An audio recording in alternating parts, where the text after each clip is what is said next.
بسم اللہ الرحمن الرحیم والصلاة والسلام على سید الانبیاء والمرسلین اما بعد فاعوذ باللہ من الشیطان الرجیم بسم اللہ الرحمن الرحیم الذین یؤمنون بالغیب ویقیمون الصلاة ومما رزقناہم ينفقون آمنت باللہ صدق اللہ مولانا العظیم وبلغنا رسولہ النبی الکریم الامین ببرکتہ ان اللہ وملائکتہ یصلون علی النبی یا ایہا الذین آمنوا صلوا علیہ وسلموا تسلیما۔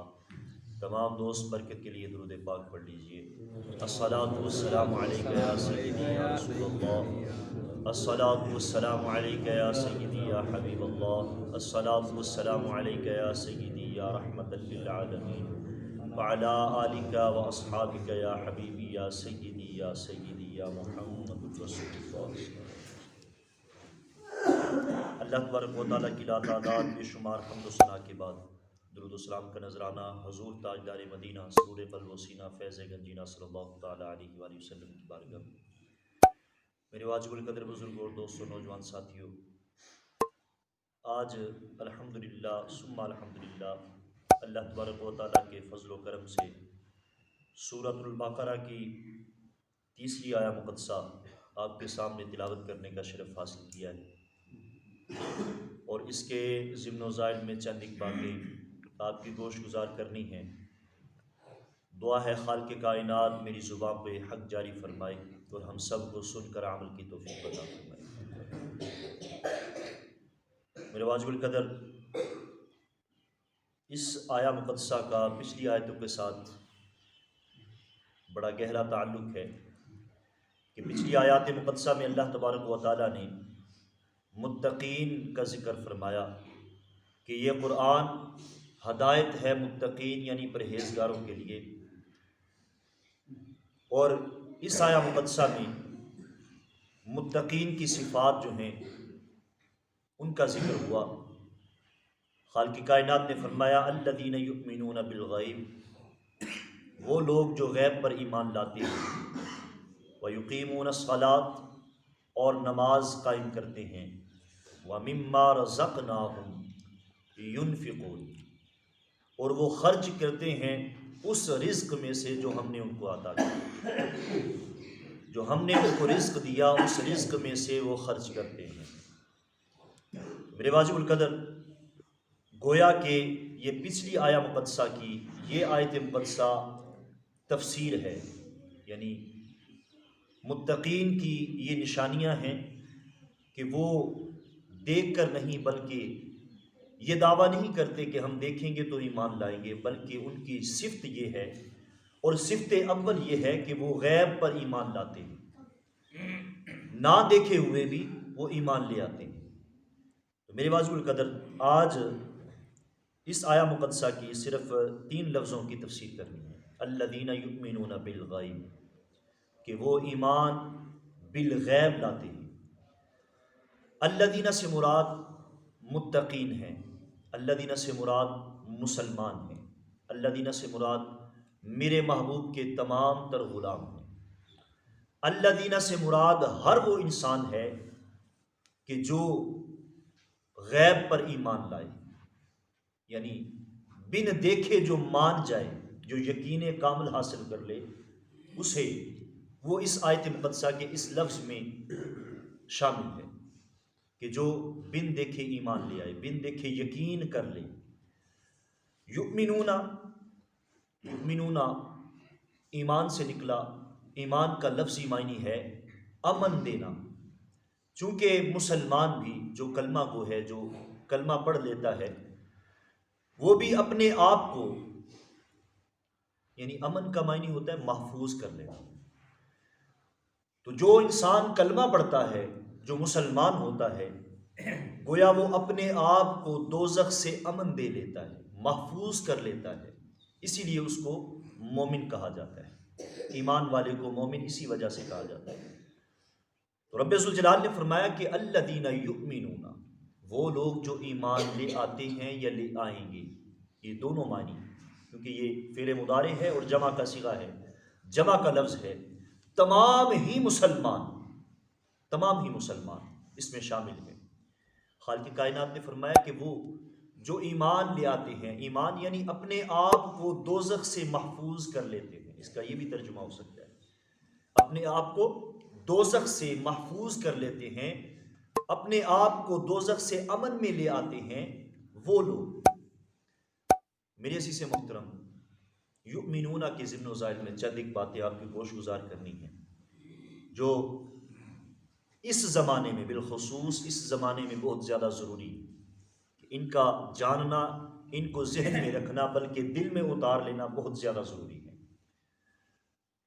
خالق کائنات نے فرمایا کہ وہ لوگ جو ایمان لے آتے ہیں، اب ہر بندہ دعویٰ کرتا ہے کہ میرے سے بڑا مومن کوئی نہیں، ہر بندہ۔ خالق کائنات نے یہ مومنین، متقین جو پرہیزگار ہیں، ان کی صفات بیان فرمائی ہیں اس آیہ مقدسہ میں۔ اب ہر بندہ جو ہے وہ کلمے کا دعویٰ کرتا ہے کہ دیکھیے جی، مجھے نماز بھی پڑھنی آتی ہے، مجھے کلمہ بھی آتا ہے، میں روزے بھی رکھتا ہوں، میں زکوٰۃ بھی دیتا ہوں، میں سب نیک اعمال کرتا ہوں، لہٰذا میرے سے بڑا مومن کوئی نہیں۔ میرے عزیز محترم، مومن اسے کہا جائے گا، ایک ہوتا ہے اسلام اور ایمان میں، تھوڑا سا میں آپ کو فرق بتا دوں پہلے۔ اسلام اور ایمان میں فرق ہے۔ اسلام جھکنے کا نام ہے۔ اسلام کا معنی کیا ہے؟ جھکنا، اطاعت کرنا۔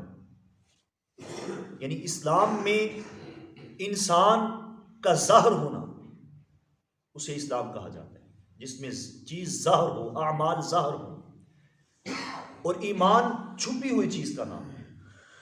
ایمان چھپی ہوئی چیز کا نام ہے، اسی لیے کہا جاتا ہے اقرار باللسان و تصدیق بالقلب، یعنی تو زبان سے بھی اقرار کرے جو ظاہر ہو جائے، اور وتصدیق بالقلب، تو اپنے دل سے بھی تسلیم کر لے جو چھپا ہوا ہے، جو لوگوں کے سامنے ظاہر نہیں۔ اب یہاں آسان لفظ کر دوں، ایک انسان دعویٰ کرتا ہے نماز پڑھنے کا، دعویٰ کرتا ہے کلمہ پڑھنے کا، دعویٰ کرتا ہے زکوٰۃ دینے کا، حج ادا کرنے کا، یعنی تمام ارکان اسلام کا دعویٰ کرتا ہے، لیکن اس کا عقیدہ درست نہیں، اس نے دل سے کلمہ نہیں پڑھا، تو اس اعمال صالح کا کوئی فائدہ نہیں۔ اس کو اسلام کہا جاتا ہے، جس میں ظاہر کرنا، اعمال کو ظاہر کرنا۔ جو انسان عقیدے کا درست ہے وہ مومن ہے، جو عقیدے کا درست نہیں وہ مومن نہیں۔ مسلمان ہو سکتا ہے لیکن مومن نہیں ہو سکتا۔ جو ظاہر نماز پڑھتا ہے، سارے نیک اعمال کرتا ہے، دکھاوے کے لیے کرتا ہے، لیکن اس کا دل کسی اور کی طرف ہے، اس کا عقیدہ درست نہیں ہے، تو وہ انسان جو ہے وہ مسلمان تو ہو سکتا ہے۔ جیسے کہ میرے محبوب صلی اللہ علیہ وآلہ وسلم کے زمانے کے منافقین لوگ، منافق لوگ جو تھے، جب میرے محبوب کے پاس آتے تھے یا محبوب کے صحابہ کے پاس جب آتے تھے، ان سے جب ملتے تھے تو کہتے تھے کہ ہم تمہارے ساتھ ہیں، ہم ایمان لے آئے۔ تو لیکن جب کفار کے ساتھ جا ملتے تھے تو قرآن ان کا ذکر ایسے کرتا ہے کہ انا معکم انما نحن مستہزئون۔ جب کافروں سے جا کے ملتے تھے تو پھر کیا کہتے تھے کہ بے شک ہم تمہارے ساتھ ہیں، ان کے ساتھ تو ہم مذاق کرتے ہیں۔ تو ظاہراً مسلمان تھے، کلمہ وہ بھی پڑھتے تھے، نمازیں وہ بھی پڑھتے تھے، لیکن اس کے باوجود خالق کائنات کے قرآن نے کیا کہا کہ بے شک وہ منافق ہیں۔ ظاہراً مسلمان تھے، لیکن اسلام میں اور ایمان میں یہ فرق ہے۔ اصل مومن وہ ہے جو دل کا مومن ہو، جس کا عقیدہ درست ہو، جو زبان سے کہہ رہا ہے اس کا دل بھی اس کی تصدیق کرے، اصل مومن وہ ہے۔ ایمان جو ہے یہ چھپی ہوئی چیز کا نام ہے، جو تیرے دل میں ہے وہ زبان پر بھی ہو تو پھر تو سچا ہوگا، وگرنہ قرآن نے ظاہر لفظوں میں کہہ دیا کہ وہ انسان منافق ہے۔ جس کی زبان، جس کا دل کا ساتھ نہ دے، زبان پہ کچھ دل میں کچھ، وہ انسان مسلمان ظاہراً تو ہو سکتا ہے لیکن دل کا مومن نہیں ہو سکتا۔ خالق کائنات نے فرمایا الذین یؤمنون، ایک انسان ہے کہ وہ ظاہراً اعمال کو ہی نہیں کرتا، یہ بھی وضاحت کر دو، ظاہراً اعمال نیک صالح اعمال نہیں کرتا، لیکن اس کا عقیدہ درست ہے، عقیدہ اس کا عقیدے کا پکا اور مضبوط ہے، عقیدے سے بڑے سے بڑے طوفان بھی آ جائیں عقیدے سے وہ نہیں ڈولتا۔ ہاں نیک اعمال نہ بھی کر سکے وہ انسان جو ہے وہ اسے مومن کہا ہے، قرآن نے مومن کہا ہے۔ اس کی مثال یوں سمجھ لیجئے کہ جو عقیدے کا پختہ ہے لیکن اعمال کا پختہ نہیں، اس کی مثال اس درخت کی طرح ہے کہ جس نے ایک انسان نے درخت لگایا، درخت بڑھتا گیا، اس کی خدمت کرتا رہا، وہ درخت بڑھتا گیا، لیکن جب پھل کھانے کی باری آئی تو اس وقت یہ سوتا رہا، پھل کوئی اور کھاتا رہا۔ بیجا اس نے درخت، عقیدہ اس نے بنایا۔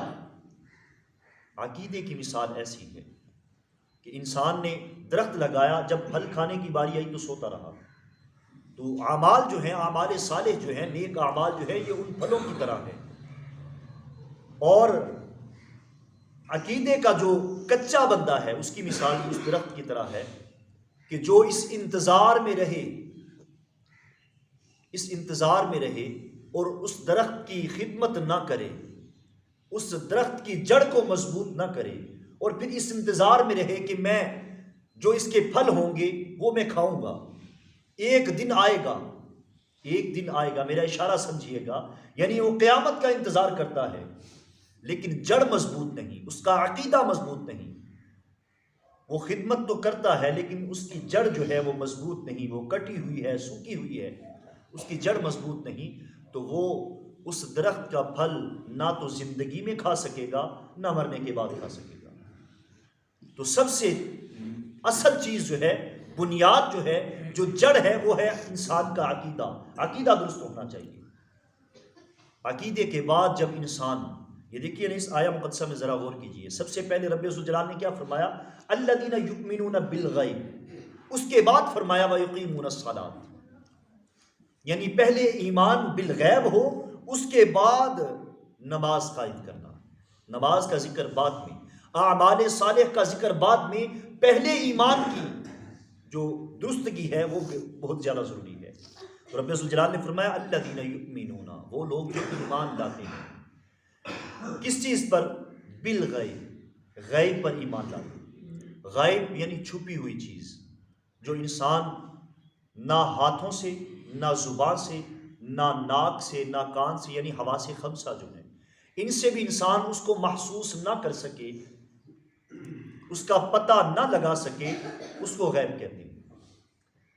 اب غیب کی دو قسمیں ہیں، ایک وہ غیب جس پہ کوئی دلیل قائم نہ کی جا سکے، یعنی انسان دلیل کے ساتھ نہ کہہ سکے، جیسے موت کے بارے میں انسان کے پاس کوئی دلیل نہیں، کسی بھی وقت آ سکتی ہے۔ اسی طریقے کے ساتھ قیامت کی تاریخ، یہ کسی بھی دلیل سے انسان ثابت نہیں کر سکتا کہ قیامت فلاں دن آئے گی، فلاں تاریخ کو آئے گی، یہ ہے بالغیب، یعنی انسان دلیل سے بھی ثابت نہ کر سکے۔ دوسری قسم ہے جس پر دلیل کے ساتھ انسان دلائل قائم کر سکے، جیسے اللہ تبارک و تعالیٰ کی ذات، جو ظاہراً ہمارے سامنے نہیں، ہمیں نظر نہیں آتی، لیکن روئے زمین کا ذرہ ذرہ اس کے ہونے کی دلیل ہے۔ زمین کا ذرہ ذرہ ہونا۔ ایک اماں کا واقعہ مجھے یاد آ گیا، اللہ کی ولیہ ہے، جسے خالق کائنات نے دل کا ایمان عطا فرمایا، جس کا دل نور ایمان سے منور ہو۔ اس اماں سے کسی نے آ کے پوچھا، چرخہ کاٹتی ہوتی تھی، اس اماں سے کسی نے آ کے پوچھا، اے اماں کیا اللہ ہے؟ اس نے کہا بے شک ہے۔ اس پوچھنے والے نے پوچھا، اماں اگر اللہ ہے تو اس کی کوئی دلیل دے۔ اس نے کہا میرا چرخہ دلیل ہے۔ اس نے کہا وہ کیسے؟ اس نے کہا یہ دیکھو، میں اس کو چلاتی ہوں تو یہ چل رہا ہے، جب میں اس کو چھوڑ کے پیچھے ہو جاتی ہوں تو یہ چلنا بند ہو جاتا ہے۔ لہٰذا کائنات کا چلنا اور بے ترتیبی سے نہیں بلکہ ترتیب کے ساتھ چلنا. کائنات کا سارا نظام چل رہا ہے، جیسے میں چرخہ چلاتی ہوں تو چلتا ہے، ایسے ہی کائنات جو ہے وہ چل رہی ہے، لہٰذا پتہ چلا کوئی چلانے والا بھی ہے. اس کا کوئی چلانے والا ہے تو یہ چل رہی ہے. اگر کوئی چلانے والا نہ ہو تو جیسے میرا چرخہ میرے دھاگے کو خراب کر دے گا، ایسے ہی اگر اس کائنات کا کوئی چلانے والا نہ ہو تو پھر اس کائنات کا یہ جو ترتیب کے ساتھ چلنا ہے، جو سورج وقت سے نکلتا ہے، وقت پہ غروب ہوتا ہے، تو پتہ چلا اس کائنات کے چلانے والا کوئی ہے. اس پوچھنے والے نے، بہت سیاںا تھا، بہت سمجھدار تھا، اس نے کہا اماں کیا تیرا خالق یعنی اللہ ایک ہے یا کافی سارے ہیں؟ اس نے کہا اللہ ایک ہے. اس نے کہا کوئی دلیل دے، کوئی دلیل دے اس کے بارے میں بھی. اس نے کہا کہ اس کی دلیل بھی میرا یہ چرخہ ہے. اس نے کہا وہ کیسے؟ اس نے کہا کہ یہ دیکھو، اس کو میں اکیلی چلاؤں گی تو یہ ٹھیک چلے گا، اگر ہم دو ہوں یا دو سے زیادہ ہوں ایک ہی چرخے کو چلانے کے لیے تو پھر میں اپنی مرضی سے ایک طرف چلاؤں گی اور دوسرا جو ہے وہ اپنی مرضی سے دوسری طرف چلائے گا. لہٰذا پتہ چلا کہ کائنات جو بالکل ترتیب کے ساتھ چل رہی ہے، اس کے چلانے والا صرف ایک ہی ہے. اگر دو ہوتے یا دو سے زیادہ ہوتے تو کائنات کا نظام درم برم ہو جاتا. تو میری عزیز محترم، یہ ہے ایمان بالغیب. خالق کائنات نے فرمایا جس پر دلیل قائم ہو سکے کہ رب ذوالجلال کی ذات ہے، اس کی دلیل کی کیا ہے؟ دلیل یہ ہے کہ کائنات کا نظام بالترتیب چل رہا ہے، یہ اللہ کے ہونے کی دلیل ہے. تو خالق کائنات نے فرمایا الذین، وہ لوگ یؤمنون بالغیب، جو ایمان لاتے ہیں غیب پر. تفسیر روح البیان والوں نے فرمایا کہ غیب کی دو قسمیں ہیں. ایک وہ کہ جو تجھ سے غائب ہے، ایک وہ جس سے تو غائب ہے. جس سے تو غائب ہے، وہ تجھ سے غائب نہیں لیکن تو اس سے غائب ہے. جس سے تو غائب ہے یعنی اللہ تبارک و تعالیٰ کی ذات. خالق کائنات تیری شہرت سے بھی زیادہ قریب، لیکن تو اس سے غائب ہے، اس سے دور ہے، اس سے چھپا ہوا ہے. خالق کائنات تیرے اندر ہے، تیرے دل کے اندر ہے. رب ذوالجلال نے فرمایا کہ میں پوری کائنات میں نہیں بس سکتا، میری وسعت، میری بڑائی اتنی ہے، میں اتنا بڑا ہوں کہ پوری کائنات میں نہیں سما سکتا، لیکن ایک مومن کا دل ہے کہ جس کے اندر میں سما جاتا ہوں. ایک مومن کا چھوٹا سا دل ہے جس کے اندر میں سما جاتا ہوں. خالق کائنات روح البیان والوں نے فرمایا کہ ایک وہ چیز جو تجھ سے غائب ہے، یعنی عالم ارواح. کہ عالم ارواح انسان پہلے وہاں موجود تھا، ہماری روحیں وہاں موجود تھی، لیکن جب ہم عالم اجسام میں آئے، جسم ہمیں ملا، تو عالم ارواح ہم سے غائب ہو گئی. اور دوسرا وہ ہے کہ جس سے تو غائب ہے، وہ تجھ سے غائب نہیں. تو ایک دفعہ بھی پکار، تو ایک دفعہ پکار، 10 مرتبہ پکار، تو صبح کو پکار، تو شام کو پکار، تو دوپہر میں پکار، تو تنہائی میں پکار، تو محفلوں میں پکار. تو جب بھی پکارے گا خالق کائنات تیری فریاد کو سنے گا. تو اس سے دور ہے لیکن وہ تجھ سے کبھی بھی دور نہیں ہوتا. اور یاد رکھ، جب وہ تجھ سے دور ہو گیا تو پھر تیری مدد رسائی کو کوئی بھی نہیں آئے گا. اس سے پہلے کہ وہ تجھ سے دور ہو تو اس کے نزدیک ہو جا. اللہ تبارک و تعالیٰ کرم فرمائے. اللہ تبارک و تعالیٰ ہمیں عمل کرنے کی بھی توفیق عطا فرمائے اور توفیق عمل ہمارے لیے آسان فرمائے. اللہ تبارک و تعالیٰ اس سے پہلے کہ ہمارا خالق ہم سے ناراض ہو جائے، رب ذوالجلال اس کو راضی کرنے کی توفیق عطا فرمائے. آمین آمین ثم آمین. وآخر دعوانا ان الحمد للہ.